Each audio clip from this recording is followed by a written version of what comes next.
En ce dimanche 2 février 2025, nous célébrons le mystère de la présentation de notre Seigneur Jésus-Christ au Temple.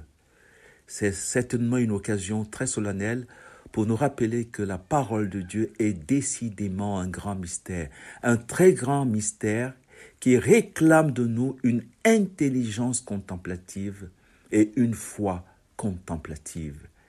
C'est ce que Saint Jean-Paul II a voulu nous enseigner à travers sa merveilleuse encyclique Fides et Ratio. La foi et la ratio. Vous voyez, ratio, c'est l'intelligence contemplative. La raison, c'est l'intelligence raisonnante. Ce n'est pas pareil. Et voici ce que nous dit le préambule de cette encyclique. La foi et la ratio sont comme les deux ailes que Dieu a données à l'esprit humain pour lui permettre de s'élever jusqu'à la contemplation de la vérité. Voyez, si on ne contemple plus la vérité, c'est bien le cri de Marie à Cana, ils n'ont pas de vin, autrement dit, ils ne contemplent pas, ils ont perdu l'ivresse de Dieu, goûtez et voyez comme est bon le Seigneur. Ils ont perdu la grandeur, la beauté de la parole de Dieu.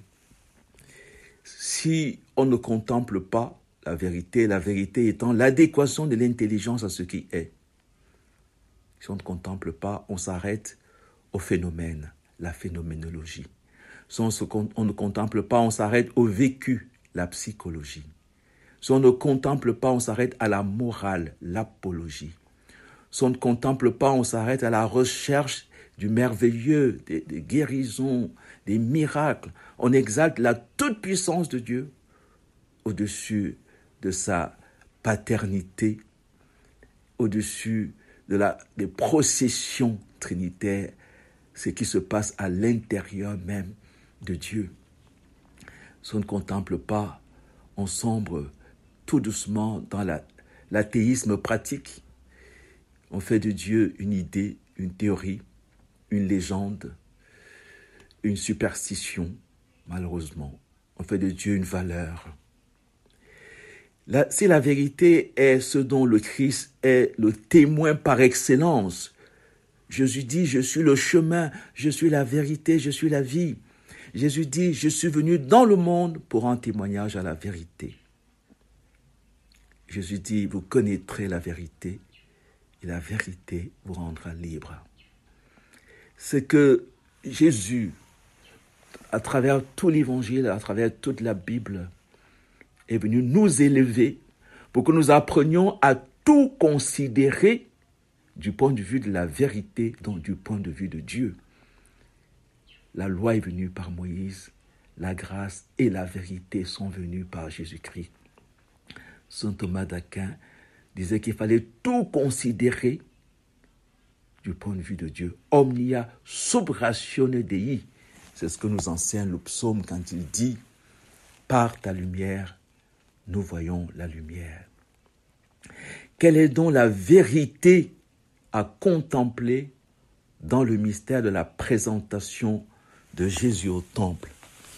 Le mystère, nous le trouvons révélé dans l'évangile du jour à travers ce verset qui nous dit simplement « Lorsqu'ils eurent achevé tout ce que prescrivait la loi du Seigneur, ils retournèrent en Galilée, dans leur ville de Nazareth. » Du point de vue contemplatif, le mystère de la présentation de Jésus au temple est l'accomplissement de tout ce que la loi de Moïse prescrivait. Le mystère de la présentation de Jésus au temple est le sommet de la loi. C'est très beau, et c'est très fort. Lorsqu'ils eurent achevé tout ce que prescrivait la loi de Moïse. Il ne faut pas comprendre qu'il s'agit seulement de tout ce que prescrivait la loi de Moïse pour une circonstance particulière. C'est l'accomplissement total. On va se répéter de toute la loi. Alors, qu'est-ce que c'est? Et c'est d'autant plus vrai que 5 fois dans le texte, nous lisons qu'il s'agit de l'accomplissement de toute la loi. Saint Paul, l'accomplissement de la loi, c'est le Christ. C'est ça que nous vivons à travers cette célébration.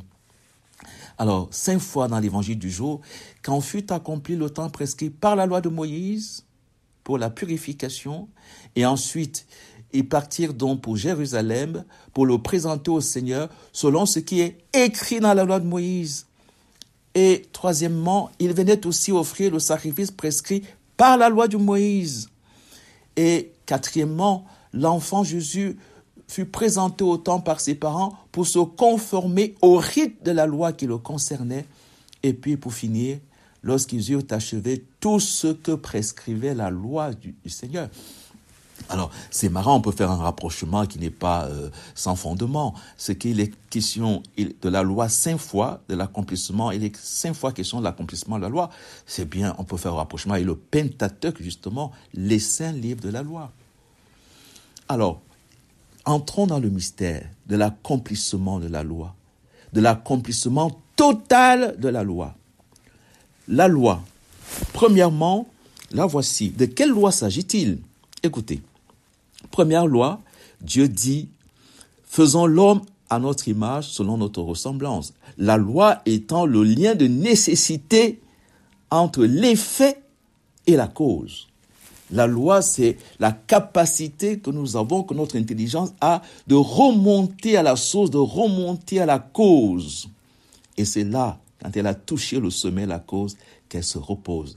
Jean, qui l'a compris, nous dit, au commencement était le logos, l'accomplissement total de la loi, le lien de nécessité substantielle à l'intérieur du mystère même de Dieu. Première loi, homme et femme à l'image de Dieu. Alors, faisons l'homme à notre image au singulier, homme et femme, ça fait 2, et la meilleure manière de conclure, il le fit, démontrant par là que la loi, c'est l'union voulue par Dieu entre l'homme et la femme. Voyez, ce que Dieu a uni, que l'homme ne le sépare pas. Désormais, on ne peut pas comprendre l'homme sans la femme. On ne peut pas comprendre la femme sans l'homme. Écoutez ce que dit l'évangile d'aujourd'hui. Or, il y avait à Jérusalem un homme appelé Siméon. Or, il n'est pas bon que l'homme soit seul. L'évangile conclut, il y avait aussi une femme, prophète magnifique. Première loi dont il est question ici, l'accomplissement total de la loi, c'est que l'homme et la femme sont inséparables du point de vue de Dieu. On ne peut pas comprendre là. Le texte hébreu est fort par rapport à ça parce que il suggère ce lien de dépendance radicale en disant celle-ci s'appellera Isha car elle a été tirée de Ish. L'homme et la femme sont unis. Et l'unité de l'homme et de la femme, à tout point de vue, quand Dieu va confier une mission à l'homme, il confie la même mission à la femme pour que les 2 missions nous renvoient ultimement aux 2 processions divines. On ne peut pas comprendre une procession sans l'autre. Vous voyez, c'est fort. Après avoir accompli la loi, l'union de l'homme et de la femme est consacrée ici. L'union de l'homme et de la femme, n'oubliez pas, c'est Adam et Ève, c'est Joseph et Marie, c'est Zacharie et Élisabeth, et ici, Siméon et Anne, l'accomplissement de la loi. Il n'est pas bon que l'homme soit seul. La deuxième loi, Dieu dit à l'homme et à la femme, il est béni et leur dit, soyez féconds et multipliez-vous. La multiplication, cette fécondité s'achève dans le mystère de la paternité et de la maternité divine. La fécondité de l'homme et de la femme s'achève dans la fécondité trinitaire. L'homme, Père de Dieu, la femme, Mère de Dieu, Marie, Mère de Dieu. Les 2 se tiennent, ils sont un du point de vue de l'imago Dei. Ils sont féconds dans la procession, parce qu'ils participent à la procession du Verbe et à la procession de l'Esprit Saint. C'est trop fort. Et puis, la 3e loi consistait à consacrer tout premier-né au Seigneur. Et le premier-né de tout, de nous tous, le premier-né de toute créature, le premier-né d'entre les morts, c'est bien lui qui est consacré. Pour nous, pour eux, je me consacre moi-même.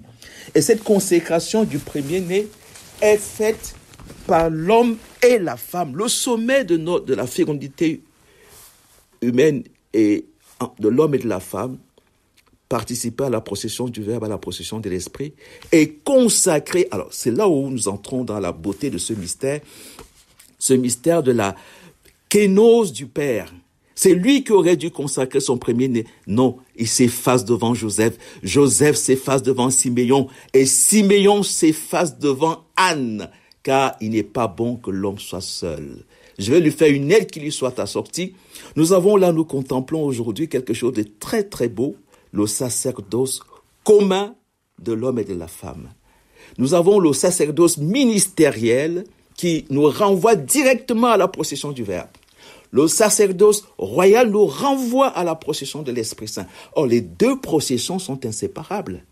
Alors, ce sacerdoce sera incarné de manière toute particulière. Sacerdoce ministériel par l'homme. Or, il n'est pas bon que l'homme soit seul. Et le sacerdoce royal sera incarné par la femme, la socia, l'aide assortie, celle qui sera présente aussi bien quand elle sort du côté d'Adam à la création, aussi bien Marie au pied de la croix, la nouvelle Ève qui participe à la mission du nouvel Adam. Magnifique. Les deux sacerdoces sont un parce qu'il n'y a qu'un seul prêtre et l'unique prêtre Jésus-Christ est à la fois le prêtre, la victime, l'autel, le temple, et il fait participer Joseph et Marie, Adam et Ève, il fait participer Siméon et Anne au mystère de son sacerdoce unique. Mais chaque participation a son caractère propre. Mais la participation la plus ultime, la plus parfaite, c'est le sacerdoce royal des fidèles. C'est celui qu'exerce ici Anne, demeurée veuve. Elle était arrivée à l'âge de 84 ans, 84, 8 plus 4, 12, des 12 apôtres. Elle ne s'éloignait pas du temple, servant Dieu jour et nuit dans le jeûne et la prière. Survenant à cette heure même, elle proclamait les louanges de Dieu et parlait de l'enfant à tous ceux qui attendaient la délivrance de Jérusalem. C'est l'achèvement, c'est la participation la plus parfaite à l'unique sacerdoce du Christ. C'est le sacerdoce royal, le sacerdoce de la femme étant la isha, le réceptacle, l'aide associée à Dieu lui-même. L'aide associée à Dieu lui-même.